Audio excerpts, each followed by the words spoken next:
नर्मदे हर नर्मदे हर नर्मदे हर नर्मदे हर नर्मदे हर नर्मदे हर मुलगी नर्मदे हर नर्मदे या गावातून निघून नर्मदे हर पुढे प्रवास या ठिकाणी चालू केलेला आहे।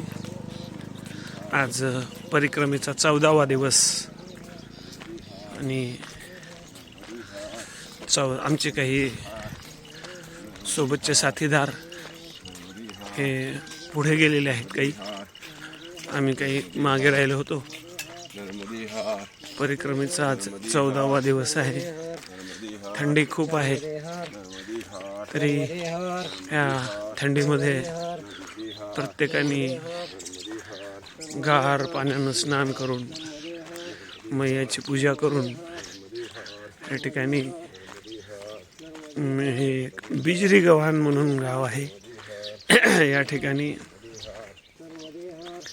आम्ही या ठिकाणी आलोत। हे एक आश्रम आहे बिजरी गव्हाणचा आणि बिजरी गव्हाणहून आम्ही या ठिकाणी पुढे निघालोत। ह्या छोट्याशा आश्रमामध्ये बालभोग घेऊन आम्ही या ठिकाणाहून पुढच्या प्रवासाला आमची सुरुवात।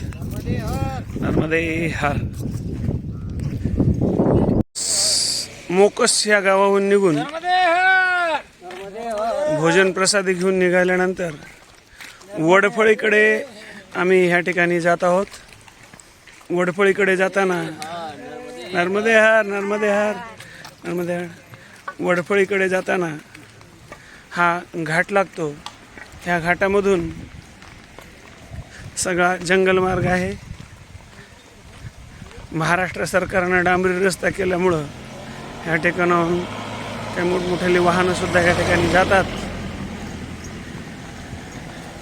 सगळे परिक्रमावासी आज महाराष्ट्र सोडून उद्या सकाळी गुजरातमध्ये एंट्री करणार आहेत। सगळ्याला त्याची उत्सुकता, त्याच्यामुळं प्रत्येकजण थोडंसं जोरात चालण्याचा प्रयत्न। चैतन्य आश्रम वडफळी इथे आमचे मित्र नैनितालचे गिरीशचंद्र पांडे हे या ठिकाणी आलेले आहेत। नैनिताल उत्तराखंड काठगोदाम ठीक नर्मदे हर। या ठिकाणी आम्ही मोकस ह्या गावाहून निघून या ठिकाणी आलेलो आहेत।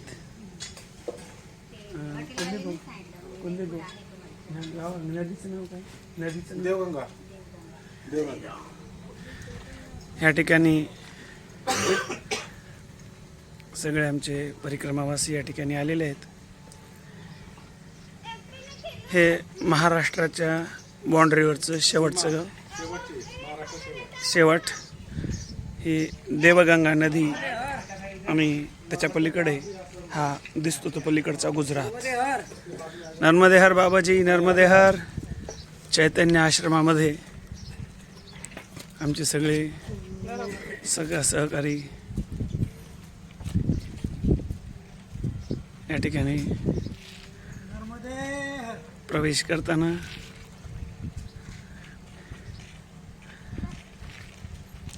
या ठिकाणी आम्ही आलेलो आहेत। आज या ठिकाणी आम्ही आता थोडा विचार करून पुढचं काय करायचं ते ठरवू।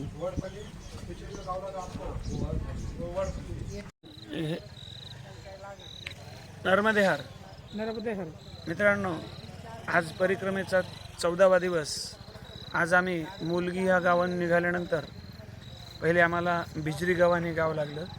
बिजरी गव्हाण नंतर सुरगस नंतर पिंपळखुंटा आणि पिंपळखुंट्यानंतर मोकस या गावाला आल्यानंतर त्या ठिकाणी तिथल्या नर्मदा आश्रमामध्ये आमचे जे सोबतचे सहकारी होते त्यांनी सगळ्यांनी परिक्रमावासियांनी त्या ठिकाणी प्रसादीचा आस्वाद घेतला।